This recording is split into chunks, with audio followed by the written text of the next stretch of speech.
दोस्तों, यह कहानी भविष्य की है, यानी 2040 की, जहां 8 वैज्ञानिकों को शोध के लिए मंगल ग्रह पर भेजा गया है। और यह धरती से भेजा गया पहला मिशन था, ताकि वे यह पता लगा सकें कि क्या कभी यहाँ जीवन संभव था या हो सकता है।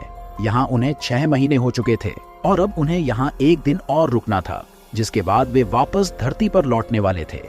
अब यहाँ पर वैज्ञानिक विंसेंट और उसके साथी मंगल की कार यानी रोवर में बैठे थे, जो एक जीव विज्ञानी को लेने जा रहे थे। लेकिन तभी यहाँ पर एक बड़ा रेतीला तूफान आता है, पर वे घबराते नहीं, क्योंकि रोवर ऐसा बना है कि वह ऐसे तूफानों का सामना कर सके। फिर भी वे तूफान से बाहर निकलते हैं और अपने जीव विज्ञानी के पास पहुंचते हैं, जो इस समय मिट्टी के नमूनों की जांच कर रही थी। लेकिन उसे कुछ नहीं मिला। वह बहुत गुस्से में थी कि 6 महीने से हम यहाँ पर शोध कर रहे हैं, इतनी मेहनत कर रहे हैं, लेकिन अभी तक कुछ भी नहीं मिला। तभी उन्हें मुख्य आधार स्टेशन से एक संदेश मिलता है, जो मंगल स्टेशन के चारों ओर बनाया गया था। संदेश यह था कि हम आपको लेने के लिए थोड़ी देर में एक स्पेसशिप भेज रहे हैं। तो सब लोग तैयार हो जाते हैं। लेकिन यहाँ एक वैज्ञानिक जिसका नाम मार्को था, अपने कप्तान से कहता है कि मैं बाहर जाना चाहता हूँ। जिस पर कप्तान पूछता है कि तुम अभी बाहर क्यों जाना चाहते हो, हम तुम्हें लेने आ रहे हैं, और वैसे भी मिशन बंद हो गया है जब यहाँ कुछ नहीं मिला। इस पर मार्को कहता है कि मैंने मंगल के साइट 9 पर एक उपकरण लगाया था जो काम नहीं कर रहा है, इसलिए मैं वहाँ जाकर उसे ठीक करना चाहता हूँ।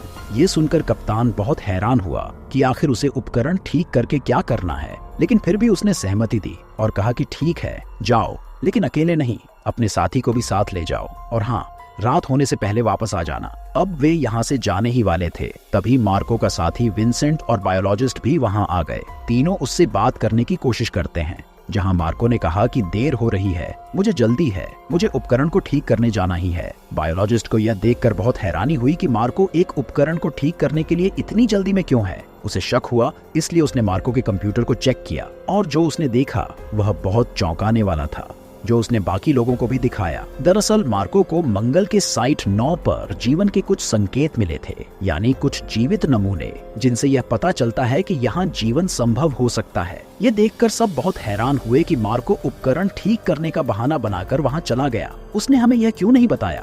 फिर थोड़ी और बात करने के बाद उन्हें एहसास हुआ कि असल में वह इस रिसर्च का पूरा श्रेय खुद लेना चाहता है, इसलिए वह इतनी जल्दी वहाँ गया था। अब यह जानकर कप्तान ने मार्को के रोवर पर कॉल किया, जहां मार्को के साथी ने फोन उठाया, क्योंकि वह अंदर था जबकि मार्को बाहर था, क्योंकि वह अभी भी साइट पर परीक्षण कर रहा था। वह मिट्टी लेता है और परीक्षण के बाद उसे सच में ऐसे नमूने मिले जिनसे यहाँ जीवन संभव हो सकता था। इस सफलता को देखकर मार्को बहुत खुश हुआ।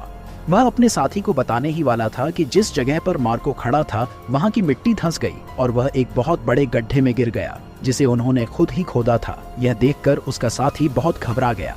वह जल्दी से नीचे उतरता है और बाहर आता है। उसने तुरंत अपने बेस को इसकी सूचना दी, जहां थोड़ी देर बाद कप्तान अपने साथी के साथ आता है, जो एक डॉक्टर थी, और क्योंकि वह मार्को की अच्छी दोस्त थी, इसलिए वह उसके साथी पर गुस्सा हो जाती है कि तुमने उसे गिरने से बचाने के लिए कुछ क्यों नहीं किया। और वह कप्तान से कहती है कि तुम्हें जल्द से जल्द नीचे जाना चाहिए ताकि मार्को को बचाया जा सके। जिस पर कप्तान ने कहा कि यह गड्ढा बहुत गहरा है और मुझे नहीं लगता कि इतनी ऊंचाई से गिरने के बाद मार्को बच पाएगा, और हमारे पास नीचे जाने का कोई साधन नहीं है। हम पहले अपने बेस पर जाएंगे, वहां से मेन स्टेशन से संपर्क करेंगे और फिर वापस यहाँ आएंगे, जिसके बाद हम मार्को को बचाने के लिए गड्ढे में भी जाएंगे। जिस पर डॉक्टर कहती है कि तुम दोनों बेस पर जाओ, मैं यहीं रुकूंगी, क्योंकि मुझे लगता है कि जब तक हम वापस आएंगे तब तक बहुत देर हो जाएगी और मैं किसी भी तरह से नीचे जाने की कोशिश करूंगी। अब कप्तान उसकी बात मान जाता है, इसलिए वह और मार्को का साथी बेस पर वापस चले जाते हैं।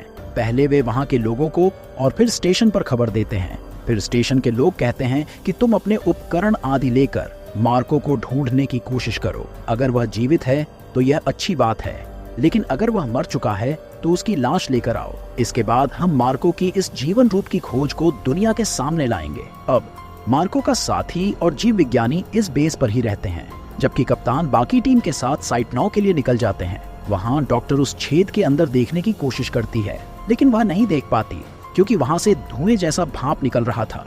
इसलिए वह वापस रोवर में बैठ जाती है, लेकिन फिर उसे बाहर से आवाजें सुनाई देती हैं, जैसे कोई अंदर आने की कोशिश कर रहा हो। अब वह बाहर जाकर देखती है, लेकिन जो उसने देखा उसे देखकर वह बहुत घबरा जाती है और फिर जोर से चीखने लगती है। अब उसने क्या देखा हम नहीं दिखा सकते, क्योंकि स्क्रीन यहाँ काली हो जाती है। अब कप्तान भी अपने साथियों के साथ वहाँ पहुँच जाता है। अब कप्तान और विंसेंट उस छेद के अंदर देखने लगते हैं। जबकि बाकी 2 वैज्ञानिक रोवर के अंदर जाते हैं ताकि डॉक्टर को बुला सकें। लेकिन जब वे पूरे रोवर की जांच करते हैं, उन्हें डॉक्टर कहीं नहीं मिलती। तो वे अनुमान लगाते हैं कि शायद किसी तरह वह मार्को को बचाने के लिए छेद के अंदर चली गई होगी।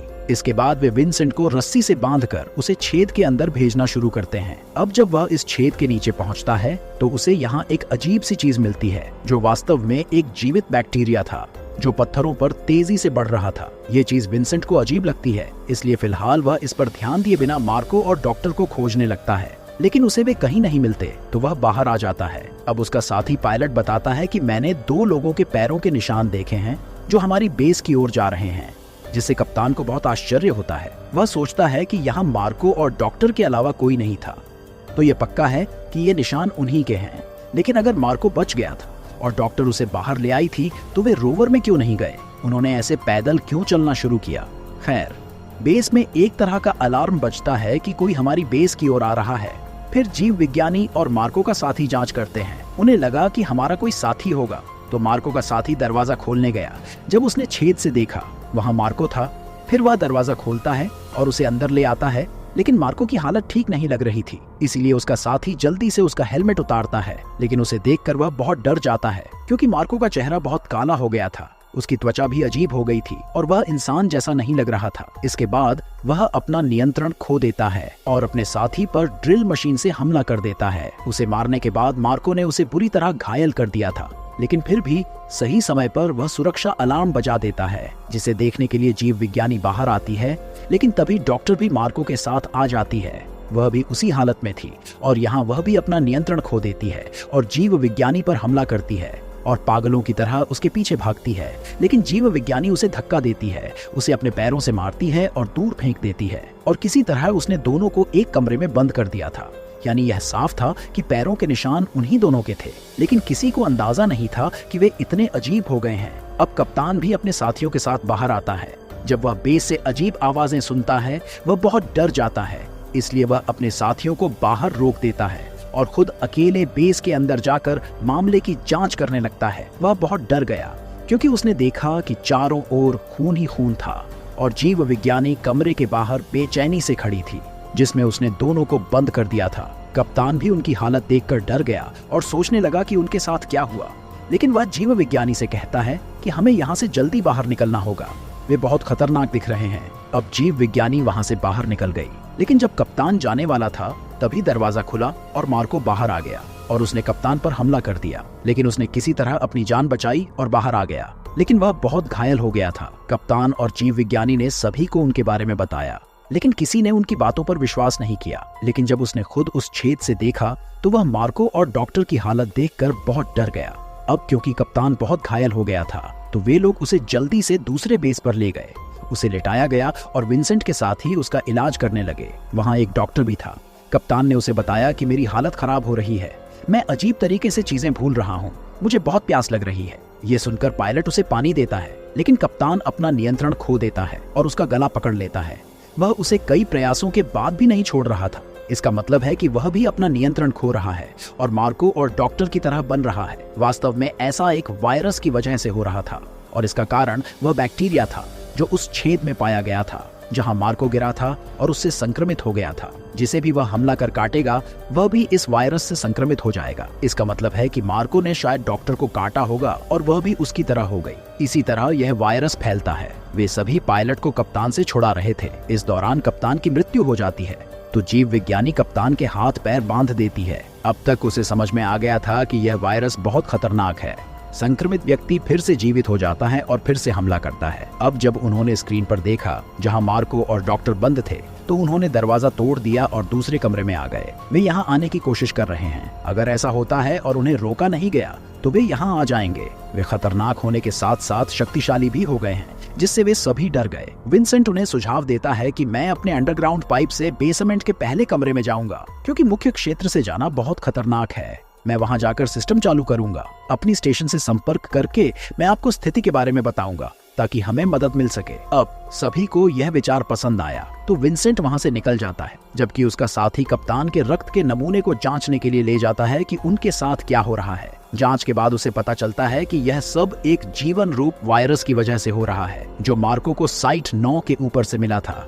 जो बैक्टीरिया छेद के अंदर बढ़ रहा था यह इसी की वजह से हो रहा था, क्योंकि इस वायरस की मुख्य जड़ जीवन रूप था, जिसके कारण बैक्टीरिया इतना खतरनाक हो गया कि उसने उन्हें संक्रमित करना शुरू कर दिया। पहले यह मानव शरीर पर नियंत्रण करता है और सारी यादें मिटा देता है, और फिर पूरी तरह से मस्तिष्क पर नियंत्रण कर लेता है, क्योंकि मनुष्य जमीन पर रहते हैं और वहाँ के पर्यावरण के आदी हैं, इसलिए यहाँ का वायरस उन्हें इस हद तक संक्रमित कर रहा है। खैर, अब लोग अपने दिमाग का उपयोग करते हैं इस वायरस को थोड़ा बदलने के लिए, और एक एंटीडोट यानी वायरस का इलाज बनाते हैं और कप्तान पर इसे आजमाते हैं। जब उसे पता चलता है कि यह काम कर रहा है, क्योंकि कप्तान की कोशिकाओं में वायरस जो दोगुना हो रहा था, वह प्रक्रिया अब रुक गई थी, जिससे उन्हें थोड़ी राहत मिली। वहाँ विंसेंट पहले कमरे में पहुंच गया था, जहां वह सिस्टम को ठीक करता है और उसे चालू करता है, फिर स्टेशन को संदेश भेजना शुरू कर देता है। लेकिन तभी लाइट्स बंद होने लगी, जिससे सिस्टम चालू नहीं हो पाया।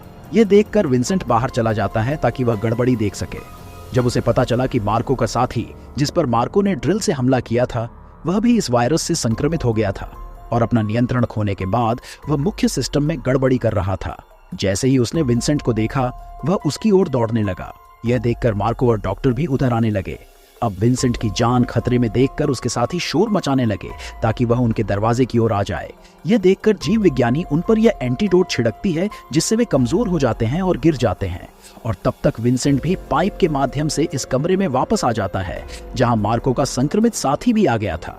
अब यहाँ जीव विज्ञानी मार्को के साथी का ख्याल रखती है अपनी जान बचाने के लिए, और उन्हें बाहर जाने के लिए कहती है। अब पायलट का साथी गेट पर था, तो उसे लगा कि जीव विज्ञानी अंदर ही रह गई है, क्योंकि अब वह भी संक्रमित हो चुकी है।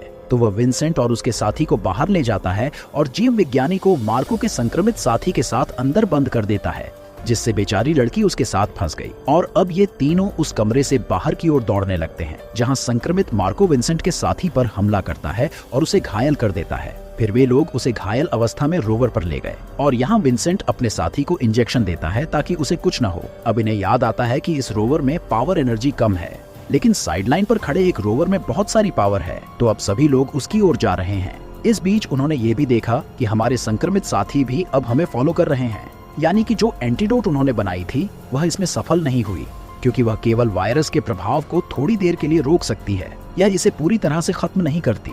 कुछ समय बाद वायरस का प्रभाव फिर से हो जाता है, यानी कि यह वायरस इतना खतरनाक है। वहाँ वे लोग साइड लाइन तक पहुँच गए। विंसेंट और उसका साथी इस रोवर में रुकते हैं, जबकि पायलट दूसरे रोवर को लेने चला जाता है, जहां वह विंसेंट से संपर्क करता है और कहता है कि तुम्हारा साथी संक्रमित है, मैं उसे अपने साथ ले जाने का जोखिम नहीं उठा सकता। अगर तुम मेरे साथ उस जगह पर जाना चाहते हो जहां स्पेसशिप उन्हें लेने आ रही है, तो तुम्हें अपने साथी को छोड़ना होगा। विंसेंट मना कर देता है कि मैं ऐसा नहीं कर सकता, मैं उसके बिना नहीं आऊंगा। तो अब पायलट अकेला ही चला जाता है, वह रोवर ले जाता है और चला जाता है। विंसेंट इस हरकत पर बहुत गुस्से में था, लेकिन फिर भी वह आगे बढ़ता रहा अपने साथी के साथ इस रोवर में। इसी तरह यहाँ फिर से एक तूफान आया, और रात होने के कारण वे लोग वहीं सो जाते हैं। जब सुबह विंसेंट जागता है तो वह देखता है कि मेरा साथी रोवर से अकेले उतर गया है ताकि मुझे बचा सके, और अब वह पैदल ही आगे बढ़ रही है, क्योंकि वह जानती है कि मैं भी संक्रमित हूँ, ताकि कभी विंसेंट को नुकसान न पहुंचे। वह दूर जाकर खुद को खत्म करना चाहती थी, लेकिन विंसेंट उसके पैरों के निशानों का पीछा करते हुए रोवर के साथ उसके पीछे जाने लगता है। कुछ दूरी पर उसे वह मिलती है, तो विंसेंट उसे रोकने के लिए रोवर से उतरता है और उसकी ओर दौड़ता है, लेकिन उसे बचाने के लिए वह यहाँ अपना हेलमेट उतार देती है, जिसके कारण उसे बहुत पीड़ा होने लगती है। विंसेंट जल्दी आता है और उसे संभाल लेता है, लेकिन वह उसके हाथों में ही मर जाती है। विंसेंट इससे बहुत दुखी था, लेकिन अगले ही पल उसका साथी संक्रमित होकर उठ जाता है और वह विंसेंट पर हमला करती है, जहां विंसेंट अपनी मर्जी के खिलाफ अपने साथी पर अपने हेलमेट से हमला करता है। वह उसे इतना मारता है कि उसकी जान चली जाती है। तब तक मुख्य स्टेशन से उन्हें लेने के लिए एक जहाज निकल चुका था। विंसेंट ने इसे दूर से देखा था। उसे यह भी दिखा कि मेरा संक्रमित साथी भी यहाँ मौजूद है। साथी पायलट भी एक अन्य रोवर के साथ यहाँ आ गया था। अब यहाँ विंसेंट जहाज के अंदर संवाद करने की कोशिश करता है, लेकिन जहाज के अंदर के लोग उसकी आवाज नहीं सुन पाते। दूरी के कारण उसकी आवाज ट्रांसमीटर में नहीं आ रही थी। विंसेंट जहाज के अंदर की आवाजें सुन पा रहा था। वहाँ 2 लोग थे। जहाज को आते देख तीनों संक्रमित साथी उसकी ओर बढ़ने लगे। जहाज के लोग यह सोचकर दरवाजा खोल देते हैं कि ये लोग अभी जीवित हैं, और संक्रमित लोग उन पर हमला कर देते हैं, जिससे विंसेंट अब जहाज पर लोगों की चीखें सुनता है। जब वह करीब जाता है तो देखता है कि जहाज के दोनों लोग मर चुके हैं और उनकी लाशें वहां पड़ी हैं। अब विंसेंट ने यहाँ मार्को को भी देखा। क्योंकि इस वायरस से संक्रमित होने वाला पहला व्यक्ति, उसकी हालत बहुत खराब थी क्योंकि अब उसके शरीर पर केवल हड्डियां ही नजर आ रही थी। बहरहाल विंसेंट जहाज पर चढ़ जाता है। जब वह पायलट केबिन में आता है तो देखता है कि पायलट पहले से ही यहाँ मौजूद था, लेकिन अब वह संक्रमित हो चुका है। विंसेंट उसे देखकर कहता है कि तुम मेरे साथ नहीं जा रहे हो, क्योंकि हम इस वायरस को अपनी दुनिया पृथ्वी पर नहीं ले जा सकते। जैसे मेरा साथी नहीं जा सका, वैसे ही तुम भी अब नहीं जा रहे हो। जिस पर पायलट कहता है कि नहीं, मैं जाऊंगा, क्योंकि पृथ्वी पर जाकर हम इसका इलाज ढूंढ लेंगे। लेकिन फिर भी विंसेंट उसे रोकने की कोशिश करने लगता है और इस तरह दोनों की लड़ाई शुरू हो जाती है। इस लड़ाई में पायलट विंसेंट पर चाकू से हमला करता है और वह वहीं बेहोश हो जाता है। अब पायलट फिर से स्पेसशिप को शुरू करता है और धरती की ओर जाने लगता है। अब इसी बीच विंसेंट को होश आ जाता है। वह पीछे से आकर उसे रोकने की कोशिश करता है। वह उसे अपने हेलमेट से मारता है और घायल कर देता है, जिसके बाद वह दरवाजा खोलता है और उसे आकाश में फेंक देता है। लेकिन अब इस जहाज में केवल कुछ ही मिनटों का पेट्रोल बचा था।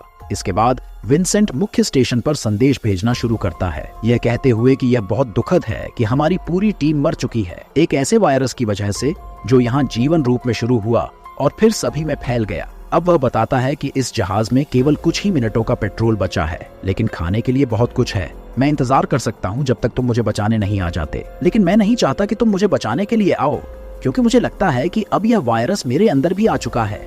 मैं एंटीडोट बनाने में असफल रहा, क्योंकि यह केवल थोड़े समय के लिए काम करती है। अब मैं मरना चाहता हूँ ताकि मेरे कारण यह वायरस धरती पर न फैले। मैं सभी के लिए खतरा नहीं बन सकता, क्योंकि कुछ कहा नहीं जा सकता कि इसका कोई इलाज हो भी सकता है या नहीं।